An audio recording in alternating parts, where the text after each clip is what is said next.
रात का समय, घने जंगल के बीच एक टूटी फूटी हवेली। चांदनी रात में हवेली की परछाइयां डरावनी लग रही हैं। आदित्य और रवि बाइक से गांव पहुंचते हैं। आदित्य थोड़ा घबराया हुआ।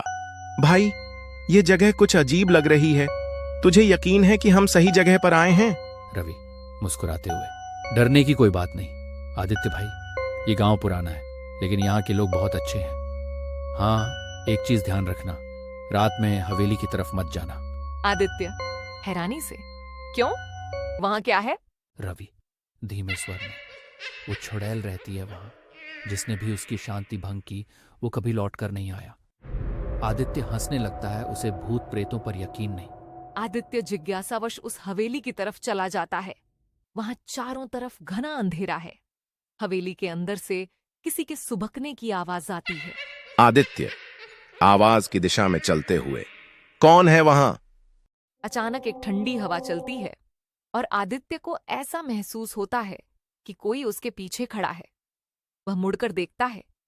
एक औरत सफेद साड़ी में खड़ी है, लंबे खुले बाल और पैर उल्टे। छुड़ैल धीमी डरावनी आवाज में, मुझे मुक्ति चाहिए। आदित्य घबराकर पीछे हटता है, लेकिन छुड़ैल अपनी जगह स्थिर रहती है। सुबह होते ही आदित्य गांव की सबसे बुजुर्ग महिला दादी के पास जाता है और रात की पूरी बात बताता है।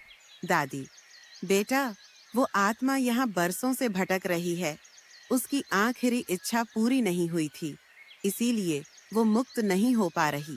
आदित्य जिज्ञासापूर्वक, क्या इच्छा थी उसकी? दादी गहरी सांस लेते हुए, बहुत साल पहले वह एक नवविवाहित लड़की थी। उसकी शादी के कुछ ही दिन बाद गांव के जमींदार ने उसके साथ छल किया और उसे मार डाला। मरने से पहले उसने कहा था कि जब तक उसे इंसाफ नहीं मिलेगा वो मुक्त नहीं होगी। आदित्य ठान लेता है कि वह छुड़ैल की आखिरी इच्छा पूरी करेगा। रात को वह फिर से हवेली में जाता है। आदित्य जोर से, मैं जान गया हूं कि तुम्हें इंसाफ चाहिए। मैं तुम्हारी आत्मा को शांति दिलाने के लिए तुम्हारा सच दुनिया के सामने लाऊंगा। छुड़ैल की आंखों में आंसू आ जाते हैं। अचानक हवेली की दीवारों पर पुराने खून के निशान दिखने लगते हैं। जमीन पर खुदाई करने पर एक पुराना कंकाल और कुछ गहने मिलते हैं। गांव के लोग इकट्ठा होते हैं और पुलिस को बुलाया जाता है। पुराने दस्तावेजों के जरिए यह साबित होता है कि जमींदार ने सच में लड़की की हत्या की थी। छुड़ैल आदित्य के सामने प्रकट होती है, लेकिन अब उसका चेहरा शांत है। छुड़ैल हल्की मुस्कान के साथ, धन्यवाद, अब मैं मुक्त हूँ। धीरे धीरे उसकी आत्मा एक रोशनी में बदलकर आकाश में विलीन हो जाती है। हवेली, जो अब तक डरावनी लग रही थी, अब एक साधारण खंडहर की तरह प्रतीत होती है। आदित्य हल्की मुस्कान के साथ, कभी कभी भूत नहीं, उनकी अधूरी कहानियां डरा